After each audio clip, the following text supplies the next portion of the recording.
Salam alaikum. Bismillah ar-Rahman ar-Rahim. Donc, la leçon numéro 2 de physique, programme du premier bac international, option française, sciences maths et sciences expérimentales.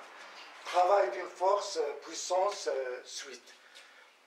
Donc, voilà, donc, toujours grand 1, travail d'une force constante exercée sur un solide en translation. On est arrivé à petit 5, application. On a déjà vu 5.1 comme application le travail du poids d'un corps, 5.2 le travail des forces de frottement. Donc à partir d'un exemple, on va voir ça à partir d'un exemple. Donc on considère un solide en translation sur un plan incliné d'un angle alpha par rapport à l'horizontale. Et le mouvement se fait avec frottement. Voilà. Un solide qui se déplace sur un plan incliné et le mouvement se fait avec frottement. Et soit R, la force exercée par le plan incliné sur le solide.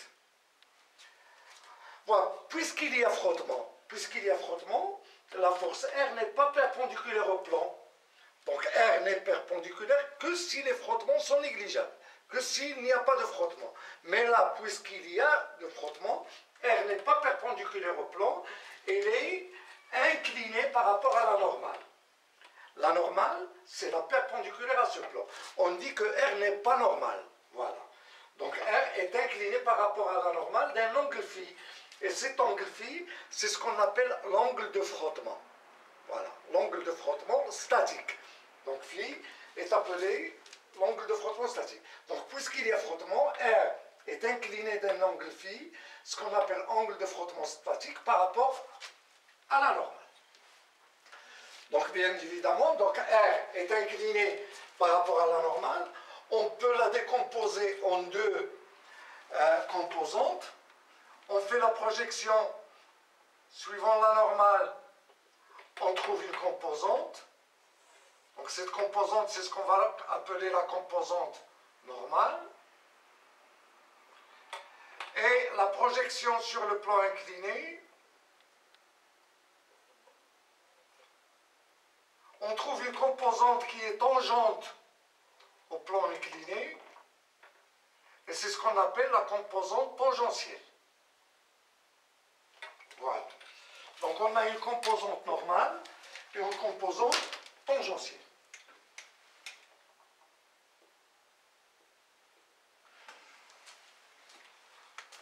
Donc bien évidemment, donc, R est égal à RT plus Rn. Donc on décompose R en une composante normale, une composante tangentielle, et R est égal à RT plus Rn. Voilà, d'après la règle du parallélogramme. R est égal à RT plus Rn. Rn a pour effet d'empêcher le solide de s'enfoncer dans le plan. Voilà, ما كتخليش le solide يتغرس في le plan. Voilà, c'est elle qui maintient le solide pour qu'il ne s'enfonce pas dans le plan incliné. Et l'effet de RT, puisque le mouvement de S se fait de A vers B, et RT est opposé, donc RT est opposé au mouvement. Donc l'effet de RT, c'est de s'opposer au mouvement. Et le coefficient K, qui est égal à RT sur Rn, voilà, RT sur Rn, c'est tangente phi. C'est ce qu'on appelle le coefficient de frottement. Il est sans unité. Et le coefficient de frottement, il dépend uniquement de la nature des faces qui sont en contact. La face du solide et la face du plan incliné.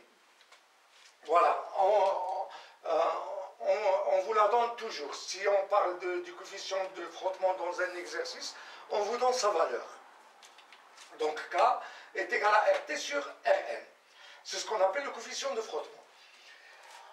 Voilà, on considère donc puisque RT se pose au mouvement, on considère que les frottements sont équivalents à une force unique, à une seule force. Une force unique, F, qu'on note F minuscule, qui est égale à RT. Donc c'est RT qui représente la force de frottement. Voilà. Donc si on veut calculer le travail de R, donc le travail de R, bon, tout d'abord, si on a une translation rectiligne de A vers B, donc le travail de R sera égal au travail de RT plus le travail de RL. Mais le travail de RT, voilà, RT est égal à la force de frottement. Donc le travail de R est égal au travail de la force de frottement plus le travail de RL.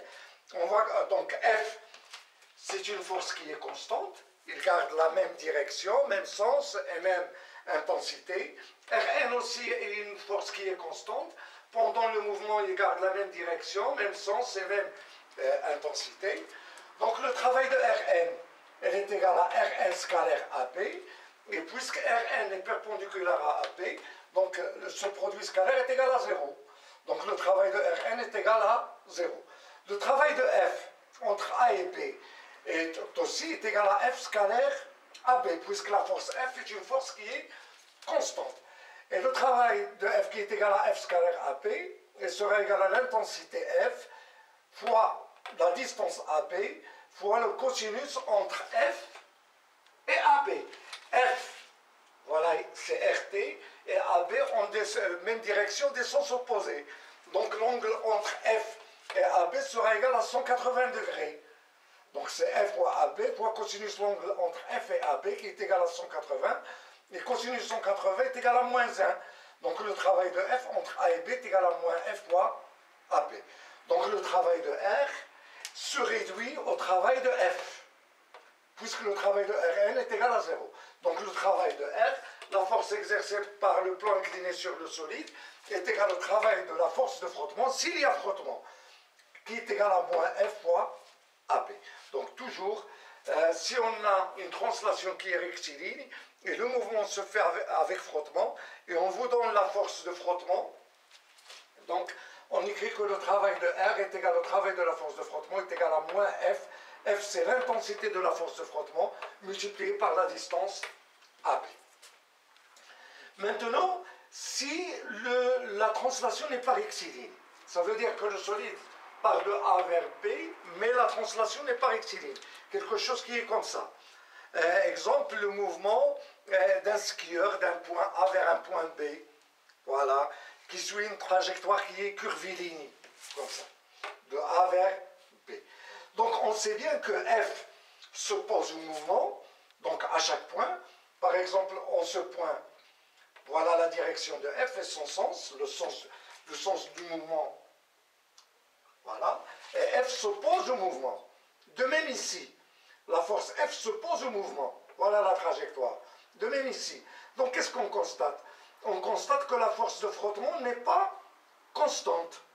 Donc la force de frottement n'est pas constante, mais si on considère un déplacement qui est élémentaire, si on considère un déplacement qui est élémentaire, on peut considérer que la force F est constante. Pourquoi? Parce que le changement n'est pas considérable. Donc on peut considérer pendant ce petit déplacement très très petit, on peut considérer que la force F reste constante. À propos, cette partie, ça concerne les sciences maths uniquement. Voilà. Donc, on a là une translation qui n'est pas rectiligne, curviligne. Donc, la force F en chaque point s'oppose au mouvement. Donc, la force F n'est pas constante. Mais si on considère un déplacement qui est très très petit, on peut considérer que F est constant. Et on calcule le travail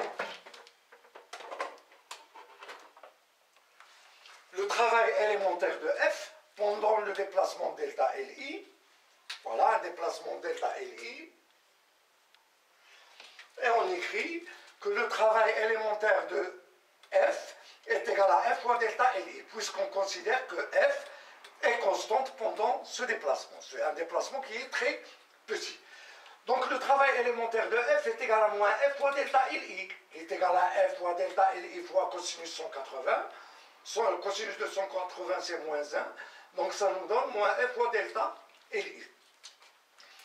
Maintenant, si on considère que l'intensité de la force est constante, là, le vecteur force n'est pas constant, mais on peut considérer que l'intensité de la force est constante.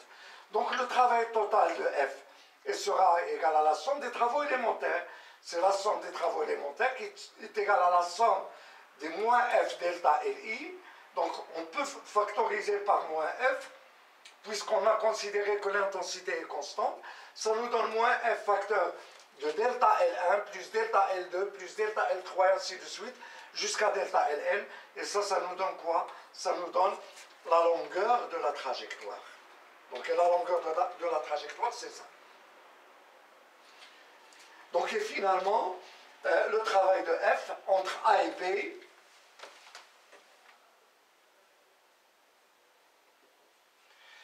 est égal à moins F multiplié par L. L, c'est la longueur de la trajectoire. Si la trajectoire est rectiligne, L est égal à AB. Si la trajectoire n'est pas rectiligne, donc L, ça représente la longueur de la trajectoire. Donc on voit bien là que le travail des forces de frottement dépend du chemin suivi. Mais si le travail du poids ou d'une force constante, on a vu que le travail du poids ou d'une force constante ne dépend pas du chemin suivi. Il dépend uniquement de la position initiale et de la position finale. Tandis que le travail de la force de frottement, il dépend du chemin suivi. Elle est égale à moins F multiplié par la longueur de la trajectoire. Si la trajectoire est rectiligne, elle est égale à AB. Si la trajectoire est curviligne, elle est égale à la longueur de la trajectoire. Voilà, on va voir des exercices après qui vont illustrer tout ça. Donc ainsi se termine cet exercice. Et si vous aimez ce que je viens de faire, faites j'aime, partagez la vidéo et s'abonnez à la chaîne. À bientôt.